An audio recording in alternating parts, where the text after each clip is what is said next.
Что делать в ситуации, когда нарцисс это ты? Это очень важная тема, давайте ее сегодня разберем, потому что сейчас тема нарциссизма широко освещается. Многие люди находят у себя какие-то черты нарциссизма, они начинают задумываться о том, что, возможно, вот я нарцисс, что мне в такой ситуации делать, какой алгоритм действий.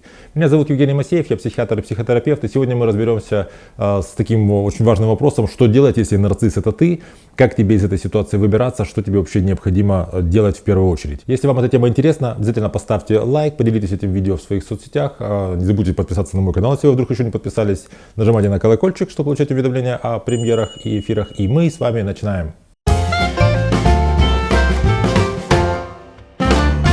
Итак, если вам кажется, что вы нарцисс, то я вас поздравляю, потому что, как минимум, у вас есть какая-то частичная критика, как минимум, чего не может быть у человека с нарциссическим расстройством личности. Потому что при расстройстве личности, по-старому психопатии, по определению у человека критика отсутствует полностью, либо она такая очень грубо формальная. То есть человек, может, где-то слышал, что ему там ставили такой диагноз, он как бы это помнит, но он это не принимает, он в это не верит. И первое, что вам нужно сделать, это вам нужно исключить гипердиагностику. Потому что надо понимать, что если человек сам себе начинает какой-то примерять диагноз, мы к себе относимся предвзято, и мы склонны к себе иногда ставить слишком грубый такой, слишком тяжелый, что ли, диагноз. И в принципе диагностировать самого себя это неправильно. Это неправильно, ты просто не достигнешь успеха. Давайте представим такую ситуацию, очень распространенную. Мужчина склонен к рефлексии, к мнительности, к тому, чтобы находить у себя какие-то негативные черты с целью того, чтобы с ними бороться. Такой, знаете, высоконевротичный мужчина.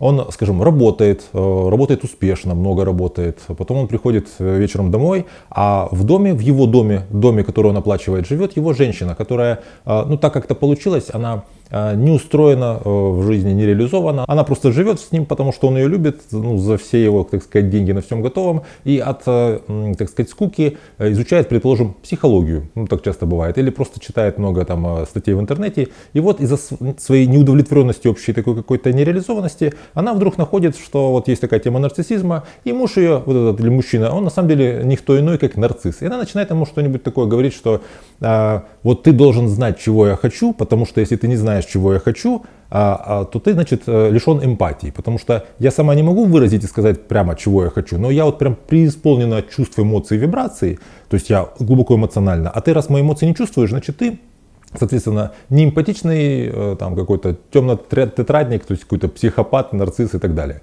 В такой ситуации, то есть мы имеем дело с прямым газлайтингом. Но дело в том, что поскольку мужчина весь день занят работой, а не чтением там популярной какой-то психологии, он не понимает, что сейчас происходит газлайтинг, и он как бы воспринимает вот такие нападки этой женщины в свою сторону как какую-то истинную такую штуку. Поскольку у него невротическая организация личности, ему нужно, значит, соответственно, принять все, все противное и от противного доказывать, что он им не является. А как ты докажешь, что ты не нарцисс, если каждый нарцисс говорит, что он не нарцисс? Понимаете? Получается такая патовая ситуация, когда ты находишься в отношениях с женщиной, которая тебе говорит, что ты нарцисс, а ты как бы и не отрицаешь этого, поскольку ты преисполнен сомнениями в том, нарцисс ты или не нарцисс. И в такой ситуации понятно, что тут надо разбираться с тем, не излишнее ли давление вот этих вот окружающих тебя людей на тебя, которые заставляют тебя поверить в то, что ты нарцисс. Предположим, мы это исключили, рядом нет никакого токсичного окружения, которое вам внушает, что вы нарцисс, а вы действительно понимаете, что у вас есть нарциссические черты, потому что многие люди вам об этом говорят. Или, например, часто вот люди замечают, что у них есть нарциссические черты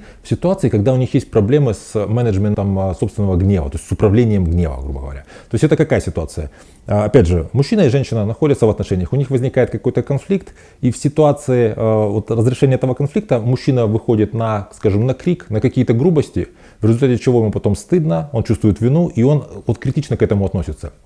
Ему не нравится, что его как-то каким-то образом либо женщина, либо вся эта ситуация, либо его какие-то внутренние душевные особенности толкают на то, чтобы он начинал в конфликтной ситуации кричать и вести себя так, что для него кажется постыдным потом.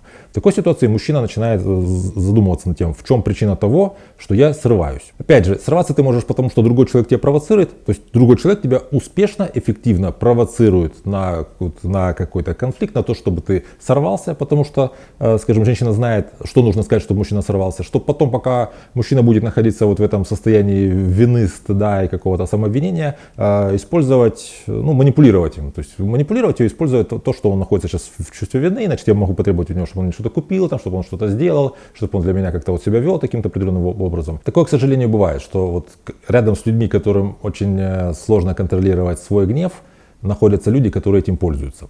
Но мы сейчас давайте берем все-таки такую ситуацию, если у вас действительно есть нарциссические черты, и вы срываетесь вот в этот гнев и вот в это свое поведение, потому что у вас есть какая-то внутренняя вот эта вот частичная незрелость. Что же тогда делать? В такой ситуации у вас действительно есть нарциссические черты, и вам нужно идти навстречу собственному стыду. То есть борьба с собственным нарциссизмом заключается в том, что вам нужно не потакать нарциссизму и идти от стыда. Нарцисс всегда старается закрывать глаза на все свои какие-то нехорошие стороны, на всю свою неидеальность, на всю свою неблестящесть, и ему помогает в этом стыд. То есть как только он оказывается, человек с нарциссическими чертами, в какой-то не очень красивой ситуации, он испытывает эмоцию, которая заставляет его тут же вытеснить эту ситуацию или тут же переложить ответственность за эту ситуацию на кого-то другого, то есть каким-то образом отщепиться, отделиться от сопричастности с тем, что он сделал. То есть свою ответственность переложить на кого-то другого. Так вот, первое, что вам нужно сделать, если вы понимаете, что вы нарцисс, вам нужно больше слышать собственный стыд, больше идти, что ли, навстречу собственному стыду, который, в каждом человеке в какой-то степени есть, и замечать, когда вы оказываетесь в неприятных, не очень удобных ситуациях, и стараться не бежать из этих ситуаций, а находиться в этих ситуациях и как-то вот, разрешать эти ситуации. Например, ты сказал какую-то грубость, пошлость или какую-то грубую шутку. Люди вокруг тебя, ты ожидал, что они воспримут это нормально, а они воспринимают это так вот как-то, с таким каким-то холодком. В этот момент нарциссу хочется, отделиться от своего такого поступка и с помощью стыда перенести ответственность за этот поступок на кого-то другого. Предположим, разозлиться на этих людей, что они тупые, не понимают шутки, или что они какие-то слишком ханжеские, не понимают моего такого, пошлого юмора. Так вот, в такой ситуации тебе нужно заметить этот стыд и как-то дальше, оставаясь в контакте, проговорить что-нибудь, в таком плане, что, например, извиниться, если это было действительно грубо, или спросить: извините, я вас не ошеломил своей какой-то шуткой, может быть, она немножко грубоватая получилась. То есть, если ты находишься вот в ситуации не бегства от стыда, а нахождения в стыде, то таким образом твои коммуникации из таких незрелых, по сути, нарциссических, будут становиться более зрелыми, какими-то взрослыми. Если ты понимаешь, что у тебя есть все-таки этот нарциссизм, в какие-то моменты ты ведешь себя просто как по-детски, в какие-то моменты тебе сложно переносить какие-то эмоции, то у тебя есть, по сути, еще два пути, как ты можешь поступить. Первый путь — это пойти на психотерапию, но вот психотерапия с нарциссом, как правило, делится на две таких фазы. Первая по времени и вторая.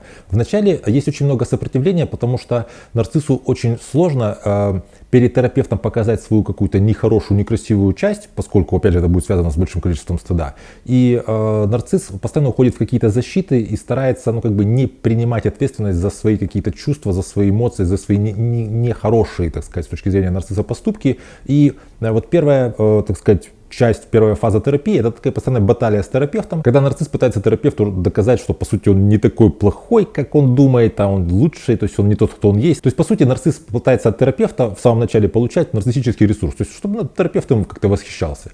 Но поскольку это не получается, потому что нормальный терапевт не будет давать нарциссу нарциссический ресурс, то если нарцисс в этот момент не уходит из терапии, а такое часто бывает, и остается в терапии, то вторая фаза, вторая стадия — это когда нарцисс таки принимает свой стыд, свое несовершенство, свою вот эту ничтожную половину, то есть грандиозность и ничтожество, он понимает свою вторую часть, и уже начинается такая медленная, такая поступательная работа с вот этой частью, где уже сопротивление гораздо меньше. И в этом плане, на второй стадии, прогноз в психотерапии для нарцисса очень хороший, потому что нарциссы, как правило, когда им удается вырастить вот эту незрелую часть себя в что-то зрелое, это, как правило, очень творчески успешные люди, которые, представьте, у человека все, что хорошее в нем оставалось, остается, а все плохое, что в нем было, оно элиминируется и становится безвредным. Соответственно, человек становится действительно очень близким к тому, кем он себя мнил. То есть он думал, что он такой прекрасный, но он был таким с пустым каким-то гнилым нутром, а становится он в результате, собственно, целостным с этой действительно прекрасной своей частью. И второй путь, по которому вы можете пойти, чтобы работать с собственным нарциссизмом, это путь более короткий, но более сложный. Это группы поддержки. Это группы поддержки, которые, все группы поддержки созданы по аналогии с анонимными алкоголиками. То есть смысл того, что люди собираются в какую-то группу, где нету терапевта, нету доктора, нету человека в халате. Они все равны, и в такой ситуации, когда у людей есть достаточно много стыда, им этот стыд легче в этой группе размещать. Потому что в ситуации, когда нарцисс приходит на психотерапию, ему нужно показать свой стыд, ему нужно обнажить и признать свой стыд перед человеком, который по определению нарциссом не является, ну или, по крайней мере, не является человеком с нарциссическим расстройством. Ну, вообще, психотерапевт как бы занимает такую позицию человека, который, ну, о которого можно опереться. А в случае с группой поддержки мы тут все равны, и это, конечно, позволяет, ну, легче вот разместить этот стыд. Минус в том, что, опять же, групповая динамика зависит от того, что за люди там соберутся. Потому что может быть так, что соберется там определенное количество людей такого формата и такого качества, что все это пойдет не туда. Но в принципе группы поддержки это такая очень важная вещь, и в некоторых случаях это, ну, единственный инструмент, единственный способ, который может позволить нарциссу вот вырасти. Поэтому, в общем, держим в голове тот факт, что людей с нарциссическим расстройством личности, их в принципе в обществе, среди населения немного, и мужчин эпидемиологически больше, чем женщин. То есть нарциссическое расстройство личности чаще встречается у мужчин, чем у женщин. А вот нарциссические черты, то есть по сути такая эмоциональная незрелость, одинаково часто встречается и у мужчин, и у женщин, и таких людей в принципе достаточно много. Поэтому если вы считаете, что вы нарцисс, если вы понимаете, что у вас есть нарциссические черты, я вам рекомендую не как бы усиливать диагнозы, не брать на себя слишком много, а относиться к этому как к собственной эмоциональной незрелости. И с этой эмоциональной незрелостью поступать так, как можно поступать с любой незрелостью. То есть взрослеть, ну как-то воспитывать ее. Если вам интересно, я могу записать еще видео по поводу того, каким образом поступить, если ты находишь у себя нарциссические черты, что можно делать для того, чтобы как-то поддержать себя, собственно, как отличить нарциссические черты от расстройства личности у себя, ну, по крайней мере, как можно исключить расстройство личности, потому что если у тебя расстройство личности, ты не будешь этим вопросом как-то заморачиваться.